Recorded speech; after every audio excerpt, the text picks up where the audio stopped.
สวัสดีครับพ่อแม่พี่น้อง FC ไทยลาวเมื่อสุขุสุคนเนาะตอนนี้บ่อต้นเองอยู่ที่ถนนพุทธมณฑลสาย2ครับทุกคนเป็นครั้งแรกที่บ่อต้นมาถ่ายเขตนี้ให้พี่ให้น้องได้เบิ่งเนาะบางเทื่อพอลุงแม่ป้าที่เพิ่นคิดฮอดสถานที่แห่งนี้เนาะหรือว่าเป็นที่ทำงานเก่าของเพิ่นทุกคนบ่อต้นก็สิมาถ่ายรีวิวถนนพุทธมณฑลสาย2เนาะทุกคนพุทธมณฑลสาย2ก็เป็นถนนสีเขียวเนาะบ่ว่าอยู่ในประเทศไทยบ่ว่าถนนเส้นใดเนาะถนนสายใดทุกคนนโยบายของรัฐบาลเพิ่นจะสร้างกรุงเทพให้เป็นสีเขียวเนาะทุกคนนี่ก็คืออะไรนี่ถนนสีเขียวเนาะทุกคนไปเบิ่งน้ำกันทุกคนเนาะนี่ทุกคนมาบ่ต้นเสื้อผ้าพี่พาน้องไปเบิ่งทุกคนนี่ครับทุกคนอันนี้คือถนนพุทธมณฑลสาย2เนาะรถก็เริ่มเยอะแล้วครับทุกคนเป็นครั้งแรกนะที่บ่ต้นมาถ่าย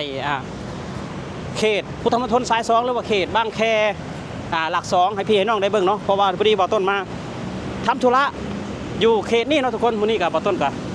สิมาถ่ายให้พี่น้องได้เบิ่งทุกคน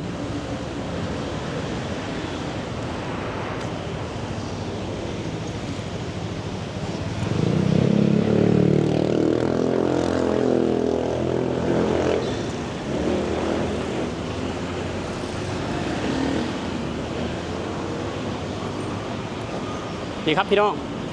นี่คือถนนพุทธมณฑลสาย2ด้วยพี่น้องเด้อพุทธมณฑลสาย2ไปเบิ่งภาพบรรยากาศไปนำกันทุกคน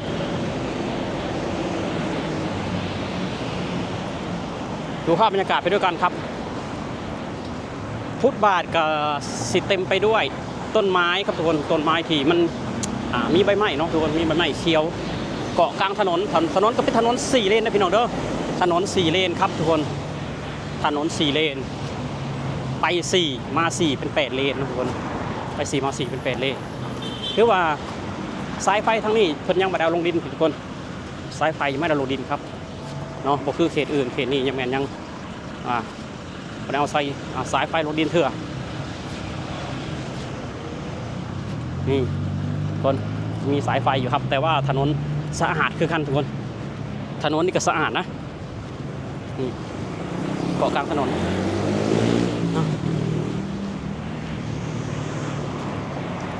โอ้โห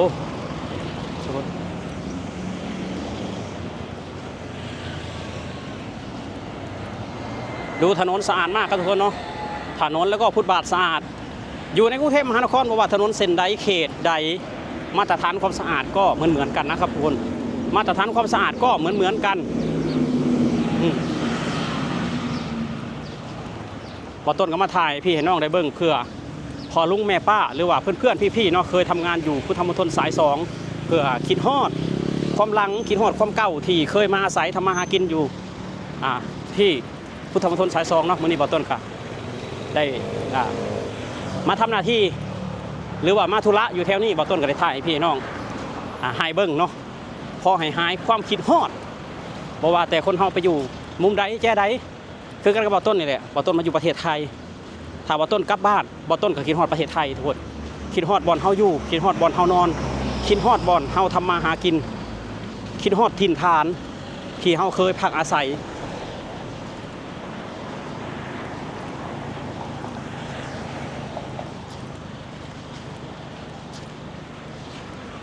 โอ้มื้อนี้ก็ฝนแดดๆพี่น้องเอ้ยเอาเนาะคือฝนสิตกฮ้อนบ่ต้นก็ถ่ายตากแดดให้พี่น้องได้เบิ่งน้ำกันเลยแหละว่าบรรยากาศเป็นไงฮ้อนบ่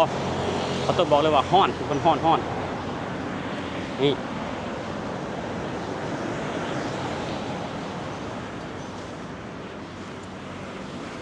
เขตนี้ยังเป็นกรุงเทพมหานครเนาะพี่น้องเนาะบ่แม่นปริมณฑลเด้อเป็นกรุงเทพมหานคร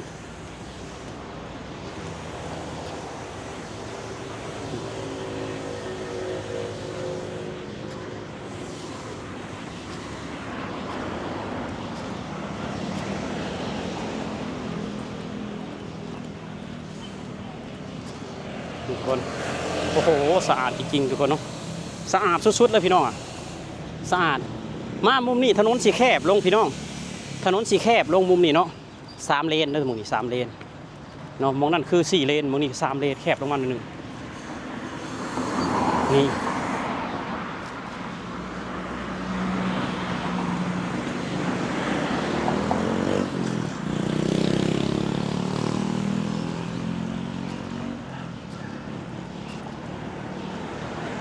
มู่บ้านเพชรเกษม2ทางหน้าเขาบอกต้นกันเลยเนาะ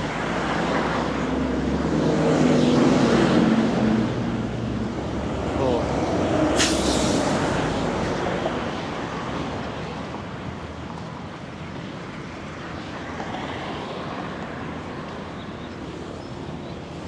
ทุกคนสะอาดตามากถนนบ้านเพิ่นสุดยอดจริงๆครับ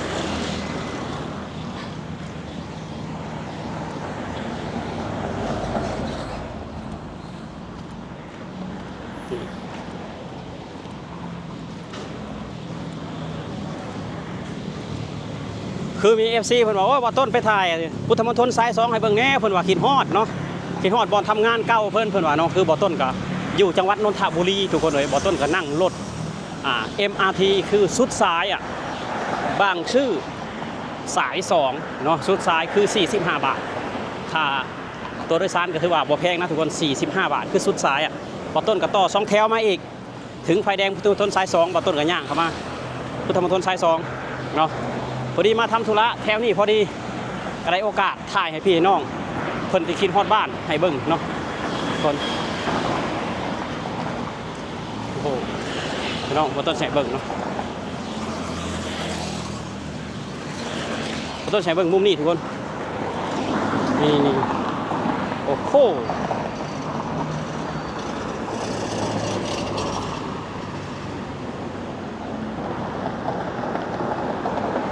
สุดยอดมากครับทุกคน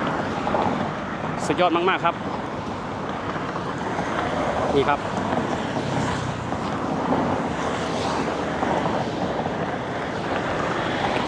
ครับ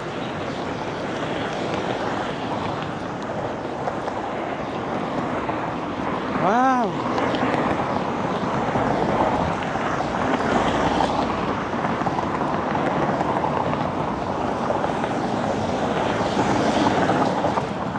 เกาะกลางถนนเนาะเกาะกลางถนนปะต้นมีอยู่7 เมตรเนาะทุกคนเกาะกลางถนนของประเทศไทยฝั่งนั้นแห่งงามทุกคนเลยฝั่งนู้นยิ่งสวยมากมีต้นไม้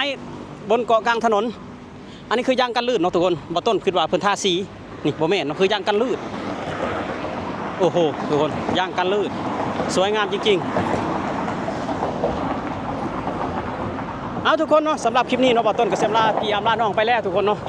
สำหรับคลิปนี้ก็ขอบคุณ FC ทุกคนที่เขามาให้กำลังใจโอ้บะต้นฮอนแดดทุกคนเลยที่มาให้กำลังใจบะต้นกด Subscribe คอมเมนต์พูดคุยแนะนำบะต้นให้บริเวณบะต้นตลอดมาเนาะสำหรับคลิปนี้บะต้นกับบ่มีหยังตอบแทนพี่น้องขอให้พี่น้องจงมีแต่ความสุขความเจริญสุขภาพแข็งแรงตลอดปีตลอดไปสวัสดีครับผม